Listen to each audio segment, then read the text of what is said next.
Assalamualaikum dan salam sejahtera. Bertemu lagi saya Muhammad Azmi di dalam rancangan YouTube channel saya yang diberi nama Kasih.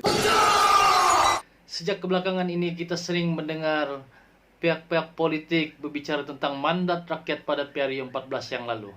Persoalannya, apakah mandat rakyat Sabah pada Piario 14 yang lalu? Hari ini kita ulas berdasarkan fakta yang sebenar, apakah mandat rakyat pada Piario 14 yang lalu di dalam rancangan Kasih.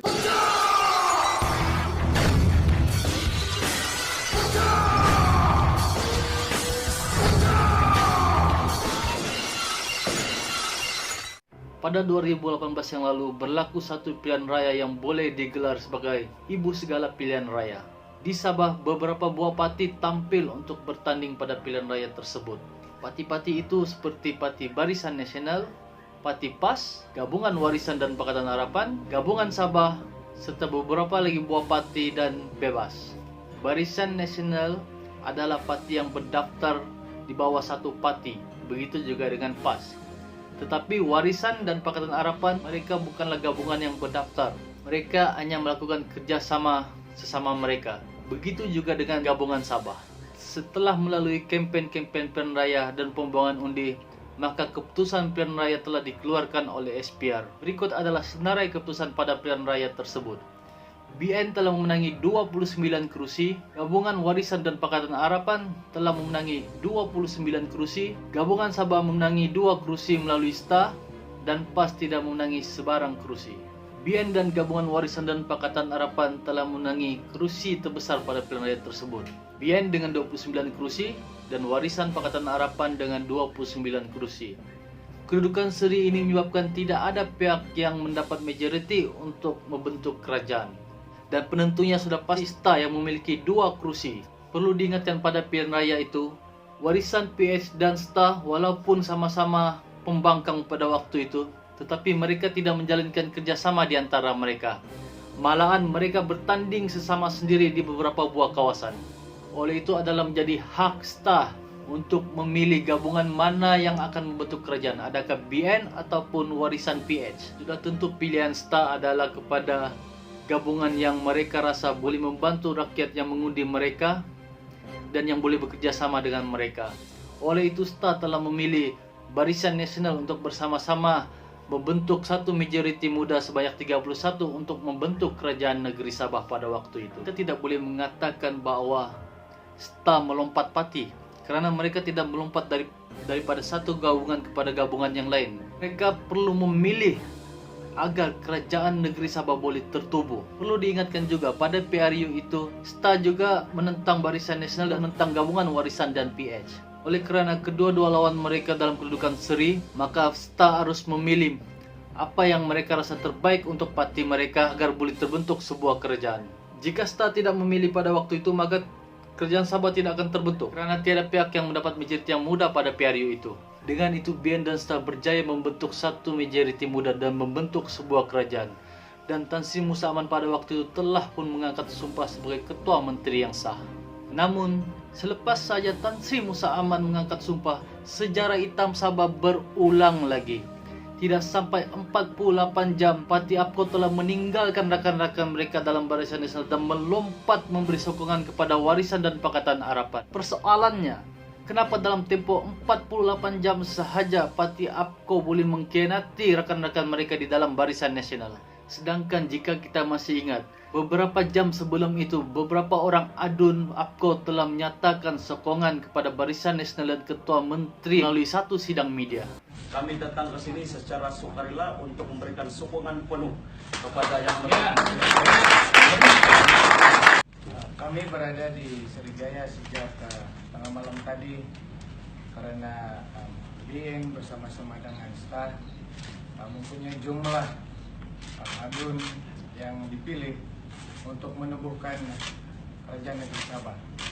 Saya lebih rela menyokong kesatuan itu, kerjasama itu daripada bekerja sama dengan Warisan. Itu pendirian saya. Nah, kita datang di sini semalam atas tidak ada paksaan, tetapi kita datang sendiri di sini untuk mengucapkan berbanyak terima kasih kepada pucuk pimpinan. Kita masih lagi ada di Srigaya untuk menyokong, membantu pucuk pimpinan kita untuk menumbuhkan satu. Selepas itu, kita tidak tahu apa yang telah merasuki mereka sehingga mereka meninggalkan Barisan Nasional pada waktu itu.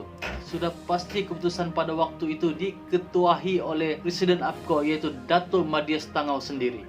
Mengapakah mereka mengkhianati mandat rakyat yang telah mengundi mereka menggunakan tiket Barisan Nasional pada waktu itu? Adakah kerana kerajaan pusat pada waktu itu telah bertukar tangan kepada Pakatan Harapan? Atau adakah kerana mereka telah ditawarkan sesuatu oleh Warisan dan PH pada waktu itu? Atau adakah mereka mendapat tekanan-tekanan politik oleh kerajaan persekutuan Pakatan Harapan pada waktu itu? Hanya mereka saja yang tahu. APKO perlu ingat, kerana pada waktu itu mereka bertanding di bawah bendera Barisan Nasional, di bawah jentera-jentera Barisan Nasional, di bawah aset-aset Barisan Nasional, di bawah kekuatan Barisan Nasional itu sendiri. Kenapa mereka tergambar mengkhianati Barisan Nasional pada waktu itu hanya dalam tempo 48 jam selepas PRU 14? Jika mereka mengatakan mereka telah kehilangan keyakinan kepada kepemimpinan Barisan Nasional pada waktu itu, telah hilang keyakinan kepada ala 7BN pada waktu itu, kenapa otak mereka terfikir hanya selepas pada PRU 14, selepas kerajaan pusat bertukar tangan kepada Pakatan Harapan? Kenapa tidak sebelum PRU 14? Yang pastinya nama mereka telah tertulis dalam sejarah hitam Sabah tentang pengkhianatan mereka terhadap rakyat yang telah mengundi mereka pada waktu PRU tersebut. Dan oleh kerana pengkhianatan APKO tersebut dan beberapa lagi adun daripada UMNO itu sendiri, maka kerajaan BN dan STA pada waktu itu telah kehilangan kuasa mereka.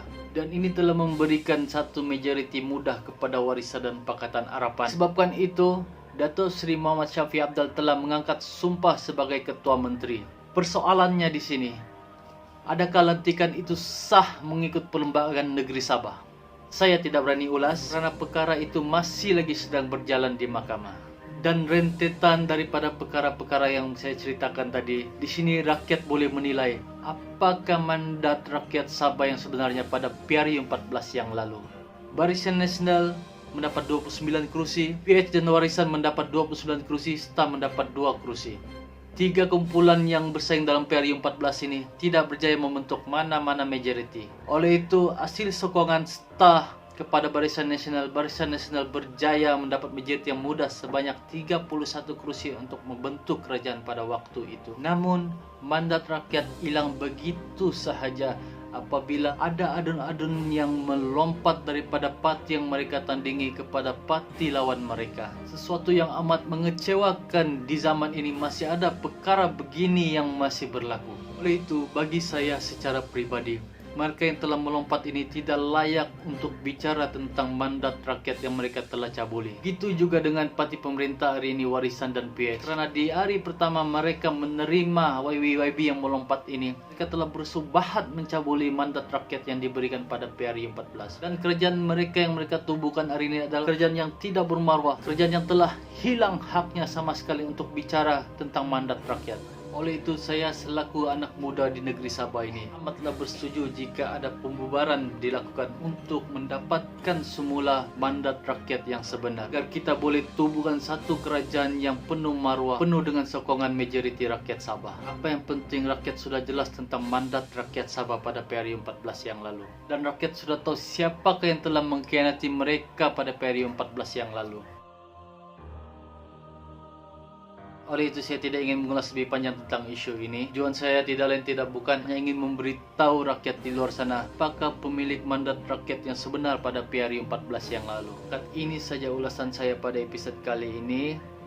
Saya berharap sahabat-sahabat di luar sana sentiasa sehat walafiat, sentiasa mengikuti SOP yang telah diberikan, sentiasa menjaga kebersihan diri dan keluarga. Dan semoga berjumpa lagi di lain episode di dalam rancangan.